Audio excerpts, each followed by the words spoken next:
Hello and welcome to Inside Irons. You've obviously heard there's a game on. I'm Chris Gold. Joining me, my co-host, the Machiavelli to my Tony Cottee, is the big man, Carlton Cole. How are you, Carlton? I'm good, Chris. How are you, mate? Good, man. The football is back. How good is it to be out of the house? Oh, mate, I couldn't even. This is so underrated right now. Like, listen, I've just been gagging to get out of the house. I've been doing stuff at home, but it's just nothing like just being here beside a football pitch again. We've got a lot of exciting stuff coming up for you on the show today. Highlights from our last win. We'll be looking ahead to the Wolves game. Matt Jarvis is here. We're going to be speaking to Mark Noble, an interview with Sebastian Haller as well, and Big Tom Davis. But firstly, Carlton, have you had a good lockdown? I've had a brilliant lockdown, to be honest. I've had a lot of self-development, should I say, and I've come away from it very, very satisfied with my lockdown period. Been keeping busy? Yeah, I've been keeping busy. Listen, as you well know, we've got our podcast that we do, The Footballer's Guide to Football. I have to plug that in, by the way. And we've had some superb guests on there, and hopefully we can get them on here soon. Yeah, exactly. Available everywhere. In our last three matches back in February, March, which feels like a lifetime ago, we had that amazing win against Southampton, sandwiched between two narrow defeats against Liverpool and Arsenal. But Carlton, how much is form out of the window now? Listen, it's just like a reset button, really, and any kind of momentum you had before probably gone out the window now. So hopefully we can just use that period and propel ourselves the next 2 or 3 games in a good position to get the best points possible. Yeah, fingers crossed. Well, let's cast our mind back to late February, that 3-1 win over Southampton and a magnificent 3 points. Here are the highlights. That's careless from Southampton. Here's Bowen! A debut goal for Jarrod Bowen!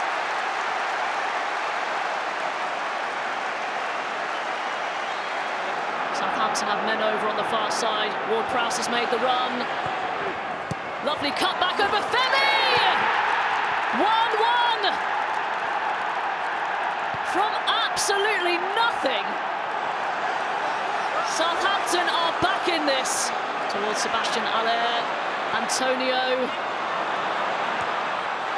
Oh, Haller gets there first! 2-1!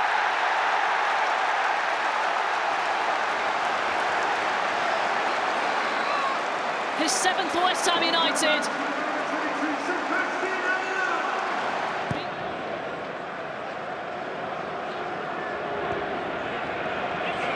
Fornals. Antonio!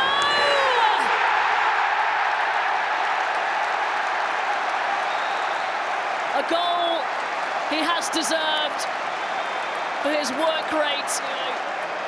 Route 1, but it was effective. Couldn't keep his feet. And good first touch. Not a bad second one either. Antonio is there again! Wide. Keeper got a touch. That was a Southampton highlights. It's reminded me how much I love Jarrod Bowen. I've got a story for you, Carlton. Go on. I was in the tunnel when Bowen was unveiled against Brighton, and he waited there and high-fived all his new teammates out. And I thought, that shows tremendous character. A bunch of strangers he doesn't know yet, his new teammates. He fronted up and wished them all luck at the front of the tunnel. Yeah. That shows that he's got real character, doesn't it? Yeah, for me, that's a sign of a team player. Straight away, he wants to gel in with the teams, making an effort to get to know the lads and making his presence felt. So for me, that's a big plus sign for me.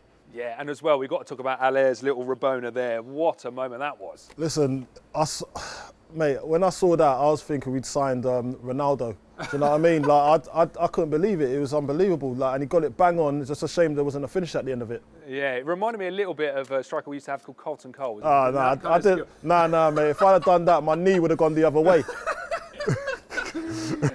Right, the Premier League is back and the Wolves are at the door. Let's take a look at this match.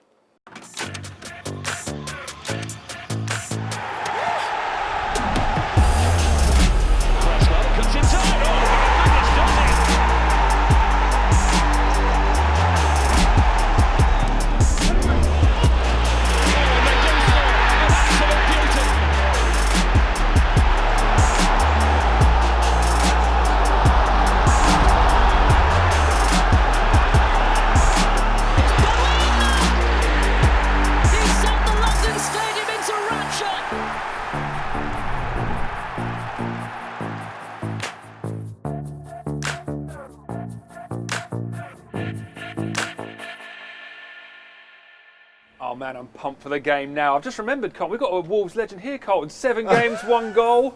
How was your spell in Wolves? It was different. It was different. It was my first loan spell, obviously, away from home. I weren't used to being away from my mum, and I did enjoy every time. I got to play with Dennis Irwin, legend. Played with Paul Ince as well, Alex Ray. So I did have some good experiences up there. And you were sponsored by Doritos as well. What, best of all, mate. I mean, what a draw! Do you know what it was? Yeah, I was just buzzing. I used to get a bag of crisps for training, after training just to bring up the nutrition a little bit better. You know what I mean? Well, we've got another West Ham and Wolves legend here. He played 78 games, scored 4 goals for the Mighty Hammers. Welcome to the show, Matt Jarvis. Thank you very much. Matt, ex-West Ham, ex-Wolves. Who are you supporting on Saturday? Come on. Hey, This is a West Ham show. Exactly. I think it's much more important that West Ham get the points. So there you go. There's me. The first season you played for West Ham, the 2012-2013 season, nobody in the Premier League got more crosses in the box. And I can imagine Big Sam in your ear, like down the line, crosses in the box. Was that the game plan from Sam? Yeah. I mean, yeah, it was. Get the ball, get myself down the line. If I was going down towards the corner flag, it was always going in the pomo. Which was his thing. So Coley would have to. Can I say? Go on, you go for it. Pomo means position of maximum opportunity. Yeah. All right. So that was it. Is. So if I was going down the line and I was getting to the goal line, I was just always dinking it to that far post. Whereas then if I was cutting back on my right, it was always coming across. So you had to run across your man, and that was the game plan. And as you said, it was effective because I got most crosses in the Premier League, well, in Europe that season, and most successful ones. So it wasn't just willy-nilly crosses coming in. It was Coley trying to get on the end of it. Yeah. You mentioned that. So the season before you signed for West Ham, you had the most crosses in Europe. Most crosses and most successful crosses and for Sam 2 loves seasons. A stat as well. He does, we found that in the Rothmans. Yeah, definitely. Yeah. He was a massive stat guy. I didn't realise how much until I signed. Yeah. And so, Carlton, how many crosses did you get on the end of them, Matt? I got on a few. When I did play, because obviously we had Andy Carroll came in as well, and but he was one of those ones that you knew as soon as he gets the ball to feet, he was going, and then he'll get to the byline. And he wouldn't even look because he knows exactly where the sticks are and where we are supposed to be because we've been practicing it in training all that week. So he was class at what he done. Yeah. How did Big Sam sell you on West Ham? How was that first conversation meeting him? I mean, he didn't have to sell me to West Ham. I think as soon as I knew the interest, and then as you say, you were saying about the playoff final. I was a massive West Ham fan that day because I knew that if they got promoted, then I had the opportunity to come as well. So it was just, I think I didn't realise. I think until you sign at the club, just how big it is, and it's an absolutely fantastic club. And as you say, the first time I met him, wow, it was. I just signed. I'd come into the training ground. And all the lads were in a team meeting, so he come out to just say hello. And like where the meeting was in the porter cabin, so and he had to like duck to get through the door. And as he come out, like he just stood up like that, and I was like, "Wow, like he's massive." Yeah. And he was like, "Oh," and I was like, "Yeah, all good, yeah, all done. I'm ready to go." Very intimidating. Yeah, it's like, is he quite a physically intimidating presence then? Like in the dressing room at half time, can he be scary? Yeah, for me, he had presence. Yeah. And you respected him, and obviously because of his track record as well, you knew what you was going to get out of him. But yeah, he was definitely one of those guys that you wouldn't double cross. Matt, you had some amazing times at West Ham. I was thinking about, we talked about the League Cup quarter final at White Hart Lane. What would you say was the highlight of your Hammers career? Yeah, I think you can't go wrong without saying about that game. I think, just to. For me personally, to score and be sort of everyone remembers that game, to score against your rivals as well. It's just a huge game for me and for the club. And I even like thinking about it now. You get that feeling of on the pitch and after scoring and then the second goal going in, and everyone running over to the away fans in that corner was just an incredible atmosphere. So yeah, I probably can't go wrong with that. And in terms of your whole career, you played a single game for England in 2011. You actually came on as a sub for Jack Wilshere. Yeah. Where does that sit in your whole career highlights? I don't think you can go, playing for your country is the ultimate dream. So I think that has to be top of the tree. Luckily enough, I got to play at Wembley. So it's something I'll always remember. Yeah, magnificent times. Right, Wolves, Saturday, Premier League. Let's have a look at the head-to-head.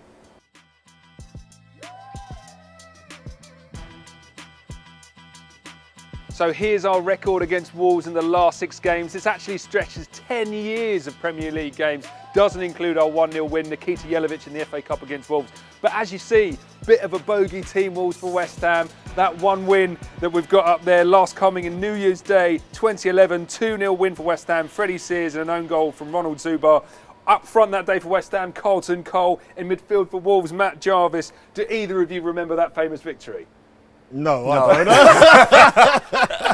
I'm not going to lie to you. Played a lot of games. Yeah, I did. But obviously, I remember. I think Freddie Sears was on fire that game. I think he came on, didn't he? Yeah, I think so. Yeah, I think he came on, and I think he must have came on for me because it obviously wasn't working. You know what I mean? So as long as we won the game, it's good. That's all that counts. So Matt, looking at that record, Wolves are a bit of a bogey team for West Ham at the moment, aren't they? Yeah, but like I've said before, I think momentum is massive, and everyone's on a same playing field now. So it's a fantastic opportunity to go and play a team now for West Ham to play Wolves that they're not in. They haven't been playing loads of games like they have been in Europe and doing really well. So it's a great opportunity to go and get some points. And how do you feel about form? Is form kind of irrelevant? What happened in late February, March, is that out the window now? Yeah, I think definitely. It's like, they've had more of a break than they do in the summer. So it's going to be totally different, even playing field. There's going to be no form. I don't think you can go with anything. So there's going to be a few players that have possibly been carrying knocks. There's going to be a few players that will be wishing that it never stopped. But I think it's just give it as much as you possibly can. And a question for you both. I was kind of thinking it's going to be weird for players playing in empty stadiums, but as professionals, you play in empty stadiums and behind closed doors games all the time, right? So it's going to be fairly natural, isn't it, Matt? Yeah, well, I just remember when my first when I was 16, 17, playing reserve team games, in stadiums that are completely empty. All you can hear is the ball echoing around and everyone's shouting and screaming at each other. But we played loads of games, as you said, like behind closed doors. We play 11v11 in training.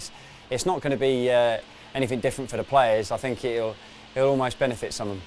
Yeah. Carlton, do you wish you were out there in a game like this? Oh, I wish I was out there. Yeah, no pressure, no scrutinised, no one giving me a little go with my touch or having a bad touch. Because I used to, when I was playing, I swear down, when I had a bad touch, the first touch of the game, people would go, "Oh, he's had a good one. That means he's having a good game." At least out here, as soon as that first touch goes bad, I can actually redeem it because I knew there's not going to be no oohs in the crowd. I think it'll be a fair few you can hear from the other players being like, "Hey, go on!" And there's one other thing as well. So now, sometimes when I did have that bad touch and then the gaffer was having a go at you, yeah, and then I would pretend I wouldn't hear it, right? And then I wouldn't even look at the bench. But now, because you can't even hide, and you can hear everything in the stadium, you have to turn. Yeah. So look, it's different right now. But I'd say it might help our lads as well because they're gonna have the pressure of the fans having a go at them if they do have that bad touch or they do concede a goal early. So hopefully we can achieve something in this little bit here. Yeah, and Matt, do you think players are going to have to watch what they say? The microphone's going to be able to pick up everything. You can't have a go at anyone. Yeah, I don't know. I don't think that's going to. When you're on the pitch, when you walk onto that pitch and it starts, I don't think anything changes for any player. It's just going to be shouting and screaming and getting. Because some people need that to get themselves motivated, to get themselves going. So I think the cameras are going to be a lot of neep. I don't think there's going to be any polite words being said, innit? So, excuse me, get out to my way. You know what I mean? It's not going to happen. So we're going to hear a lot of entertainment, I think. Yeah, I think it's good though. You'll see a lot of the players are going to be so passionate. It means so much. These are huge games that need to get points. So, it's going to show that all the players are absolutely fully behind every single bit that they're doing. So. It'll be a massive insight, I think, for the fans. I'm so excited as a fan. Matt, you're our resident Wolves expert. Okay. Who are the danger men? I think, as you said, the way that they play, Nuno, he gets the team. They all sort of set up. They're all very much. They get behind the ball and then they counter attack. And they're three front players. Traore, Jota and Jimenez, they're the ones that you've got to try and keep quiet, because before the break they were all on fire. So you're hoping that they have a slow start, and the start of this season and the start of last season, they are slow starters. So that's a positive. I saw a clip of Traore in training the other day, and mate, you don't want to watch why is clips. he looking so good at the moment? Do you know what I mean? You've had time off. You've got to be a little bit rusty. The geezer's just doing lollipops and all sorts, and thinking this is not good for West Ham. But hopefully we can suppress him, and hopefully he don't come out the way I think he's going to come out. So. Yeah. We'll see what happens. Yeah, and speaking of danger men, for West Ham, our sources tell us that Sebastian Haller is on fire at the moment. How important is it for him to be firing on all cylinders? Well, before the obviously the break, I think he scored 2 games in a row prior to that. So hopefully, and I heard that he's been training really well. My sources telling me, and hopefully he can just carry that form into this game here, because he's much needed at the moment. He's a great goal scorer once he gets going. And obviously you've got Antonio to come in as well and do well. And then obviously you've got the captain, Mark Noble, that is going to be leading by example. Yeah, fantastic. All right, guys, it's time to get off the fence. Matt, I'm going to press you for a prediction. West Ham versus Wolves, what's the final score going to be? Final score, I think, will be 2-2. Oh. Goals. Lots of goals. Okay. Nicely balancing exactly. your West Ham and Wolves allegiances here, Matt. It has been noted. I see where you're going. Well, Carlton, you've got West Ham and Wolves allegiances, as we've clarified early on. What's the score going to be? I'm in favour of West Ham. Obviously, we're talking about momentum. Wolves were, they're looking for that European spot, obviously. But when you have a break like this, I think sometimes the current can go against you if you've stopped when you had momentum. So hopefully we could use this period and capitalise on getting them while they're off guard. Yeah. So I'm going 2-0. Oh, we would take that. Thank you. Thank you very much, gents. Well, unless you've been living under a rock, it's likely you will know our next guest from Murder in Successful and his appearances on League of Their Own, as well as King Gary. Here for a little West Ham-based Zoom chat is Big Tom Davis. Had a broken face of ready. Ching ching. Hello, Tom. That beard's really coming along, isn't it? Look at that. Mate, this beard has been, it's like my sort of ode to lockdown. Yeah. Literally, I don't know when to stop though. I want to full Gandalf. That's the thing. Looks like you've had a great lockdown. Tom, first question, why do you support West Ham? You know what, it's a tough one. It's a weird question because I was talking about this recently, and my old man's a Gooner. He's a massive Arsenal fan. And I went to Upton Park with other family members and friends, and at the time I just fell in love with West Ham. It was just, I think, the atmosphere, just genuinely, I think, sitting down in the chicken run with just the banter, and at the time I just didn't feel that affinity with Arsenal. I mean, don't get me wrong, it's a decision that I slightly regret most days. I remember the Invincible season. My dad going, you'd love to have been a part of this, wouldn't you? I think you made the right choice. Right, I'm going to ask you a few key questions. Who's your favourite ever player? Look, as a mate, I just want to say Carlton. It's been a joy. I've got to know Carlton. You don't have to say that, Tomo. Carlton Cole is an absolute legend of a man. I've got to know the fella. I see him when I go up there. Love him. But favourite ever player? It's got to be. I love Julian Dix, man. It's got to be Julian Dix. I think is the player. I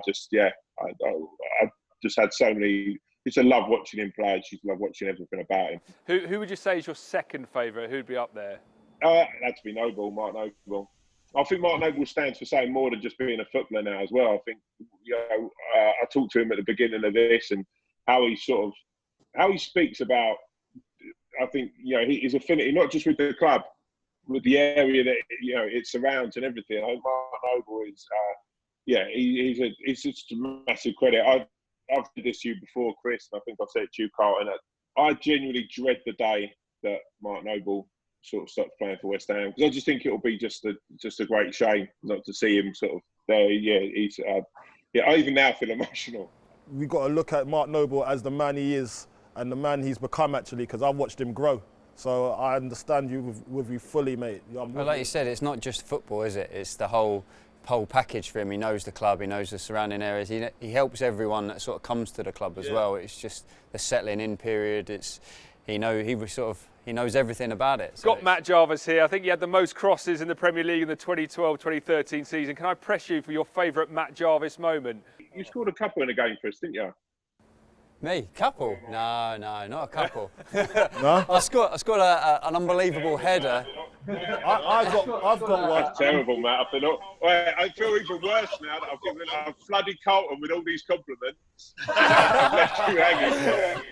That's all right. I've got one. I've got the one when he scored away to Spurs. It was probably a cross. Tomo, the one he scored, you can't miss out the one he scored against Spurs away. Remember that one? And then, If I'm honest with you, that season and a lot of that time, very drunk when I was watching West Ham. Tom, we've chatted before and you've waxed lyrical about your love for Tim Breaker. I wondered if you could pick a cult hero, maybe it's a little bit of an unsung hero, who would you pick? Mate, they're my favourite players. They're the ones that I love the most. Tim Breaker would, still be up there. I used to love watching big Tim Breaker. Someone that I just don't think gets enough recognition as well. I think Johnny Hartson. I think I loved him when he came. I love Big John. Tim Breaker, man. I still want to get a shirt just with Breaker on the back and bowl about town in that. No, you're a dreamer. You'll never get a shirt with Breaker on the back. to be fair, right, I'm not going to lie to you. You mentioned John Hartson, right? He used to be like one of my idols growing up, you know. I'm not going to lie to you. I actually forget about that because he had a knee injury that actually he found out quite young, but he carried on and played on through it. And then I saw him and I felt, when I got my knee injury, I was like, I could do the same thing as him and I could have a long career still. Because I got written off quite early that I was only going to play a couple of years after I found out. And John Hartson definitely showed me that you can actually do it. So he's one of my favourites. Oh, man, I loved him. He was just someone that, again, you know what it's like at, Matt and Carlton, and obviously Chris, it's the people that he put it all in. He left it all on the pitch for me, and I just that season when him and Paul Kitson kept us up, he was just and what again it's I look at him now and see who he's sort of as a bloke, who he's become, and the stuff he's done and what he's been through. John Hartson's just man, what a legend. Tom, can I press you for your favourite ever West Ham match? That's a tough one. Again, it's so. Like Tevez against the Man United game there. From Tevez, Zamora, and Tevez scores! It was bound to be him! It was bound to be him!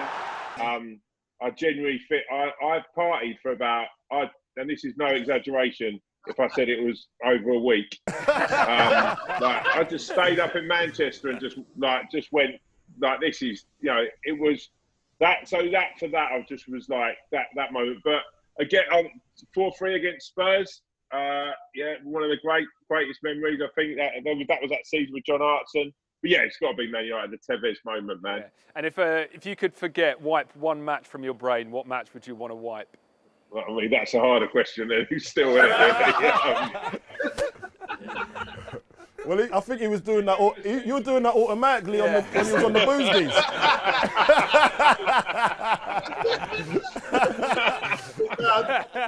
Well, let's see if we can get some more positive news out of you. Wolves at home. The Premier League is back.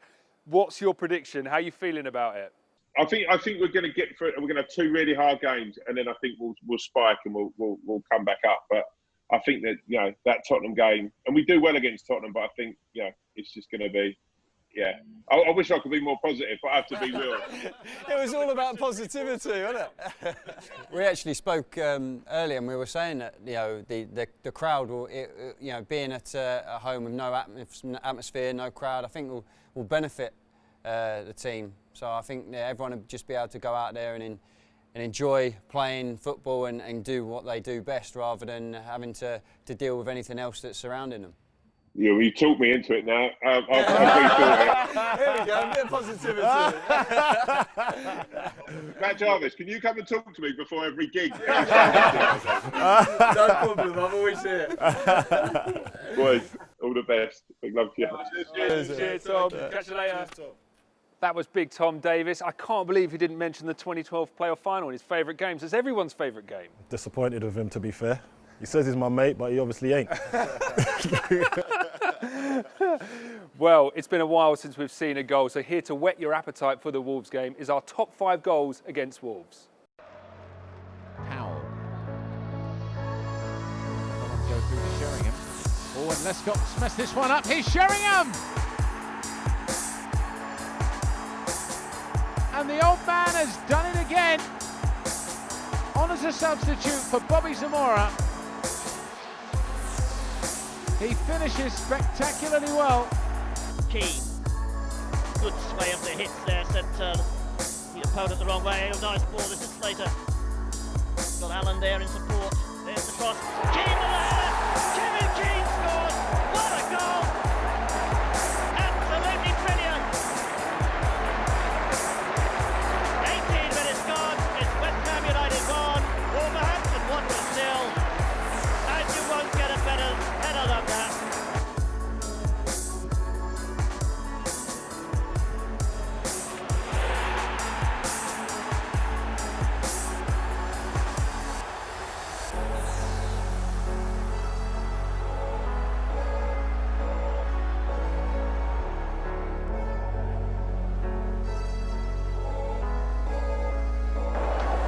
Brady.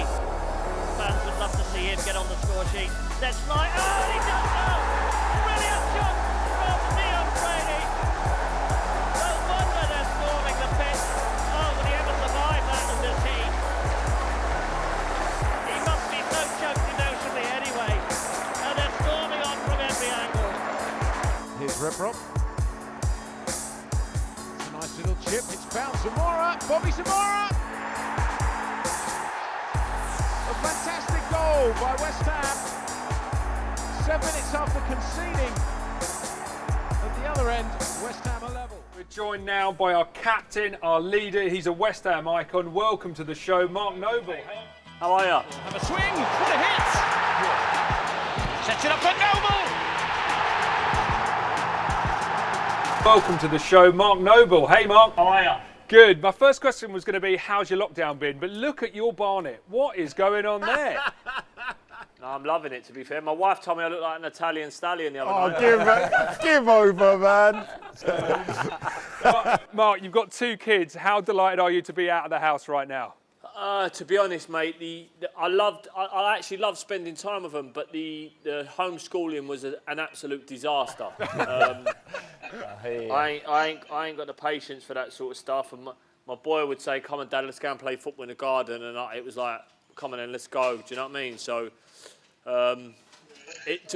they're back to school now, so it's been all right, to be fair. And they was good. I really enjoyed spending time with them actually in lockdown. It was time I've never spent with the kids like that before. Moving ahead, we've had a couple of games here at the London Stadium without fans in kind of preparation. Do you think it's going to be weird playing here on Saturday?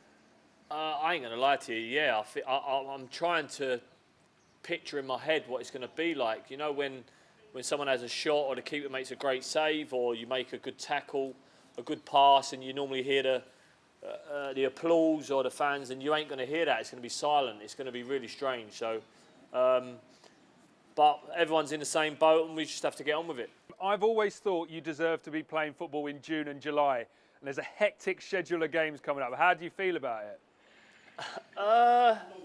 Yeah, I think you've got to look at it like it's a small competition. Do you know what I mean? Like a summer tournament, because we've got obviously games thick and fast in midweek as well. But look, we've trained really hard for 6 weeks now, when it was singles and then doubles and then in 3s and 4s, and so the lads are ready. But as the boys there know, you know, when you play your first competitive game, the pre-seasons and all that don't matter. You're still blowing after 20 minutes. So we'll see. I don't think the pace will be the same as a game full of in front of 60,000. I just can't see you replicating that pace of play with the fans. So, yeah, it's going to be strange, but we're looking forward to it. And Mark, we've got Matt Jarvis here today. Have you got a favourite Matt Jarvis memory from his time at West Ham? No, I love playing with Jarvo because he always used to run in behind and look for the ball in behind, and I could always pick him out. To be honest with you, he turned into Mr. Muscle Man when he was here in the gym. It was a joke, mate. He looked like a rugby player at one point. He's always in the gym, wasn't he? Always in the gym, Keys, doing his squats. Yeah, he went from like a tricky winner to starting to trying to pin people like Coley. It weren't right. Who's giving me a run for my money, mate? And last question, how confident are you we're going to get some great performances in this last run of games? Is the squad together, feeling good? Yeah, it's been good. Training's been sharp. So, but you never know. You don't know how the players are going to react. Obviously, with no fans, you might see some players prefer it. I know I definitely won't because playing in front of fans, that's what gives you that extra bit of enthusiasm and adrenaline. But some players might prefer it and feel a bit free. So, Nobes, do you reckon you're gonna are you gonna calm down on your language? What's the language you're gonna be using on the pitch? Is this not gonna be all the swear words? Is it? I hope. Do you know what, Coley? Do you know what? In all honesty, mate, I've had like grandparents and Carly say, Mark, you can't swear like with no one there. It's just, you can't do it. I don't know. How can you stop? Do you know what I mean? Well, good luck with the swearing and good luck with the game as well. Thank you very much for joining us, Mark Noble. Cheers, boys. Love ya. See you soon. OK, Mark Noble there. Mark Noble, what a man to have in your dressing room, Coley. Oh, he's top man. I've had some good times with that guy, and I miss him. Especially in that environment. Obviously, I still talk to him nearly at least once a month, and he's just still the same character. He's not changed one bit, but I'm just proud of him and how he's carried on his career and played for so long at the highest level. Yeah, I mean, Matt, he's the best man to wear the captain's armband for West Ham, isn't he? Definitely. I think he knows the club inside out. I think as a player coming in, he was always the one that he knew everything, knew if there's anything that you needed, or he was always the one that to be able to help you out. And what he's done for this football club is amazing. And like Coley said, to keep playing at this level and be a standout player, and a lot of these games is hats off to him, because he always worked hard in training. He was always the one that used to be firing around, always wanting the ball, giving it everything. So, fair play to him. Yeah, and he mentioned it there. I do that. I remember that. You piled on the muscle pounds there, didn't you? Why did you bulk up?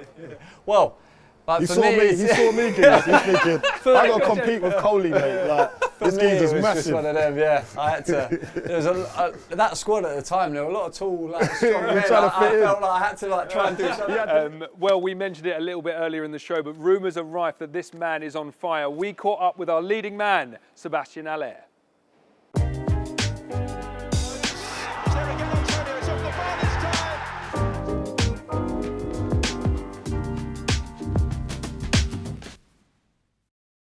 I have to say the lockdown was, of course, for everyone not that easy, because all your habits, everything you were doing the whole time was changing. So you need to find another issue. So yeah, for myself, I could just enjoy my kids, my family. Mm-hmm. So I just try to take the positive part from this situation. The most thing I missed was the atmosphere from the game. Mm-hmm. So that feeling when you come on the pitch, everyone around, this kind of pressure, this missed me a lot. Of course, we want to play football, but we already know that it will be without any fans. So, it kills a bit the emotion and the feeling that you really want to play those games. It's kind of feeling, because with fans, everyone knows it's something special, especially with our fans. So yeah, really want to play those games to be back at it, but you have this strange feeling that it won't be the same. We know the atmosphere makes a lot of difference with the way they play. So we will see. I think everyone is confident about the end of the season. I mean, confidence on the work and everything we're gonna put in those games. So. Yeah. Ready to fight and and stay in Premier League. As a striker, the confidence has a big importance, you know. And of course, when you start to don't score, you start thinking a lot about yourself, about everything. You know, everything can be, it could be a problem. So you know, you start to, you know, you have a lot of questions in your mind. You know, even if this fact was not only because of me or only because of the way we play. Only, you know, it's just a mix of a lot of things made that create this situation. So what I had to do was not thinking too much, just go back to the basics. Obviously, everyone knows this is a really good team, not only about the individual quality, but also the way they play together as a team is brilliant. So of course it's a challenge for us to play and to win against them. So yeah, but we're ready to fight because of course play at the top and save your position to stay in the league. It's two different situations, but with the same passion. So we're going to do everything to win this game.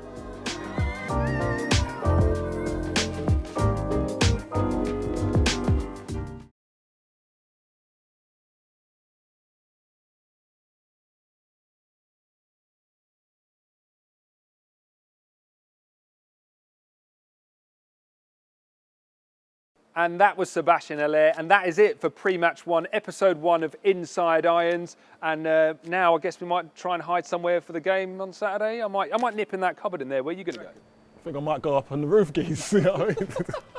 A big thank you to all our guests. Big thank you to Matt. Fingers crossed for today. Until then, come on, you Irons.